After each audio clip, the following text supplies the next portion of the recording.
जो भी पैकेज है यहाँ तो सैलरी मेरी आधी हो जाएगी। मतलब एसडीएम बनने के बाद सैलरी आधी हो जाएगी? जी जी जी, वहाँ जो महारत्ना कंपनी में एक सीनियर मैनेजर की जो सैलरी पैकेज अभी मैं जो अभी अवेल कर रहा हूँ वो मेरे पास यहाँ पे हाफ हो जाएंगे। और इस जर्नी में मुझे सफलता से ज़्यादा असफलता भी देखने को मिली है। मेरा ये फोर्थ प्रयास था मेंस में। वही तो जीवन का संघर्ष है कि कैसे आप असफलताओं को पार करते हुए अपने आप को बनाए रखें, और इन सब के पीछे उस मोटिवेशन को बनाए रखना है। इसके पीछे मेरा परिवार का जो सपोर्ट था वो बहुत काम आया मेरे। कल देर शाम बीपीएससी 17वीं का रिजल्ट जारी हुआ। इसमें कई छात्रों ने सफलता प्राप्त की, कईयों की कहानियां भी हमने आपको सुनाई है। लेकिन आज फिर हम एक ऐसी कहानी लेकर आए हैं जिसे सुनने के बाद आप भी दंग रह जाएंगे। नमस्कार, प्रभात खबर में आपका स्वागत है। मैं हूं आपके साथ राजकमल। हमारे बगल में है अभिषेक और इस साइड है प्रियंका। पति पत्नी है दोनों लोग। पत्नी यानी प्रियंका पहले से ही नौकरी कर रही हैं, एसडीओ के पद पर हैं बिजली विभाग में। लेकिन अभिषेक बोकारो में काम करते थे, जी जी। अब एसडीएम बनने वाले हैं। सबसे पहले तो आपको बहुत बधाई अभिषेक जी। धन्यवाद धन्यवाद आपको। हम लोग बातचीत करेंगे, चलेंगे कि कैसे क्या हुआ पढ़ाई लिखाई पर। लेकिन सबसे पहले अगर समाज की बात करें तो लोग तो यही बोलेंगे ना कि पत्नी ने पति को पढ़ाकर अधिकारी बना दिया है। ऐसा कुछ है? नहीं, इनके माता पिता जी ने, मेरे सास ससुर ने इनको रेज किया है। और ये ऐसा नहीं है कि अभी रिजल्ट आया है, तो ये पहले से ही ये बिहार में 3 बार टॉप कर चुके हैं। फिर गेट से रैंक लाकर सेल महारत्ना कंपनी में as a senior manager post पे वहाँ पर कंटिन्यू 4 प्रमोशंस मिले हुए हैं। तो इनकी जो मेरिट है कम्प्लीटली ये शुरू से है? शुरू से ही है। अच्छा, आप दोनों की शादी कब हुई थी? 19 में, 19 में। तो शादी से पहले टॉपर रहे थे। तो एक बात बताइए, आप जैसे बातचीत हम लोग कर रहे थे तो आप बताएं कि हम झारखंड में कहीं काम करते हैं। हाँ, आप काम करते हैं? बोकारो स्टील प्लांट सेल की एक कंपनी है, इंटीग्रेटेड स्टील प्लांट है। सेल जो एक भारत सरकार का अंडरटेकिंग कंपनी है, महारत्ना स्टेटस है उसके पास। उसकी एक इंटीग्रेटेड प्लांट बोकारो में है। मैं बोकारो स्टील प्लांट में सीनियर मैनेजर के पद पे पिछले 12 वर्षों से कार्यरत हूँ, 2014 से। और इस दौरान सिविल सेवा की तैयारी में लगा रहा। आखिर क्यों? बढ़िया सैलरी मिलती होगी, क्या पैकेज है आपका? बिल्कुल, अभी जो भी पैकेज है यहाँ तो सैलरी मेरी आधी हो जाएगी। मतलब एसडीएम बनने के बाद सैलरी आधी हो जाएगी? जी जी जी, वहाँ जो महारत्ना कंपनी में एक सीनियर मैनेजर की जो सैलरी पैकेज अभी मैं जो अभी अवेल कर रहा हूँ वो मेरे पास यहाँ पे हाफ हो जाएंगे। बट उसके साथ सिविल सेवा में जो हम समाज में जो योगदान दे सकते हैं वहाँ पे रह के हम समाज के साथ डायरेक्ट जुड़ के वो चीज नहीं कर सकते थे। वहाँ रह के मुझे एक समाज के साथ डायरेक्ट जुड़ के काम करने का बहुत ज़्यादा स्कोप नहीं था। मैं अभी बिहार सिविल सेवा में आके वो अपने समाज के प्रति एक संवेदना मेरी शुरुआत से रही है, और वो हमको अभी डायरेक्ट लोगों के साथ जुड़ के उनके जीवन में एक सकारात्मक बदलाव लाने का वो जो मौका मिलेगा मुझे बोकारो स्टील प्लांट में। हालांकि मुझे बहुत अच्छा, मैंने वहाँ पे भी प्रमोशंस वगैरह मुझे मिले हैं, लेकिन एक सिविल सेवा का जो ये था कि हाँ वहाँ जाना है। और दूसरा मेरा एक कारण, मेरी पत्नी यहाँ वर्किंग है। अच्छा। तो एक गाइडिंग फोर्स जो कहते हैं वो हमेशा ये रहा कि परिवार के साथ रहना है, बिहार आना है इनके। तो एक मोटिवेशन यहाँ से था, और हमेशा परिवार का सपोर्ट, माता पिता का योगदान, उनका मेरे ऊपर विश्वास, फैमिली का और मेरी पत्नी का कि नहीं आप कर लोगे। और इस जर्नी में मुझे सफलता से ज़्यादा असफलता भी देखने को मिली है। मेरा ये फोर्थ प्रयास था मेंस में, और फर्स्ट इंटरव्यू था। तो मैंने इस जर्नी को पूरा जिया है, कैसे सफलताओं असफलताओं के बीच से। अच्छा, वो अभिषेक आपने एक बात कही है कि बिहार लौटना था इसलिए आपने सिविल सेवा चुना। बिहार लौटने के लिए तो लोग बीपीएससी टीचर भी बन के लौट सकते हैं। बिहार लौटने के लिए तो कोई भी बिहार में एक सरकारी नौकरी आप चुन सकते हैं, बिहार पुलिस में जा सकते हैं, दारोगा में। आपने ये जो चुना कि नहीं मुझे बीपीएससी ही क्रैक करना है, देखिए वो भी एक नौकरी करते हुए। आप नौकरी कर रहे थे ऑलरेडी, अच्छे पोस्ट पर थे, फिर भी आपने बीपीएससी ही चुना और इसे क्रैक किया काम करते हुए। देखिए, मैं जिस पोस्ट पे था उसके बाद मुझे यहाँ से कुछ अच्छा और लेके निकलना था। और दूसरा बात यह है कि बीपीएससी से बेहतर और कोई ऑप्शन बिहार में नहीं था, जो एक राज्य का top most exam governing body है, और उसके अंदर जो बिहार एडमिनिस्ट्रेटिव सर्विस में जिसमें मेरा चयन हुआ है वो एक प्रीमियर सर्विस है बिहार गवर्नमेंट की, जो लेवल 9 पोस्ट के साथ मुझे यहाँ पे ज्वाइनिंग सीनियर डिप्टी कलेक्टर के रूप में अभी मिलेगी। तो इससे बेहतर और कुछ नहीं हो सकता था। तो मेरा ये चीज़ था कि मुझे बेस्ट के लिए ही कोशिश करना है।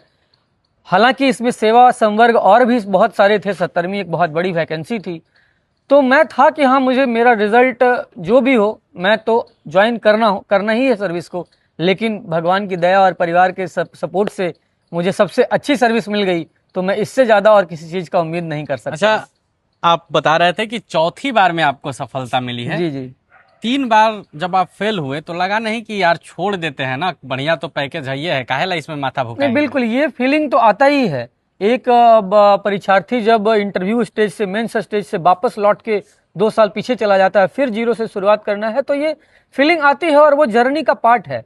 बट उस असफलताओं से डर के हम पीछे हट जाएंगे तो हम आगे एक्सेल तो जीवन में कभी किसी क्षेत्र में कर ही नहीं पाएंगे। वही तो जीवन का संघर्ष है कि कैसे आप असफलताओं को पार करते हुए अपने आप को बनाए रख रहे हैं, और इन सब के पीछे उस मोटिवेशन को बनाए रखना है। इसके पीछे मेरा परिवार का जो सपोर्ट था वो बहुत काम आया मेरे, कि हमेशा उन्होंने कहा कि नहीं आप एक अटेम्प्ट कर सकते हैं, बढ़िया कर सकते हैं। प्रियंका, लगा नहीं कि अब छोड़ देना चाहिए, हम नौकरी कर ही रहे हैं, इनको मिल ही रहा पैसा, तो काहे बेकार में मेहनत करना है? नहीं, ये शुरू से स्टूडियस रहे हैं और जब से इनको लगा कि एडमिनिस्ट्रेशन सर्विसेज में करना है तो वो उस पर कंटिन्यू थे।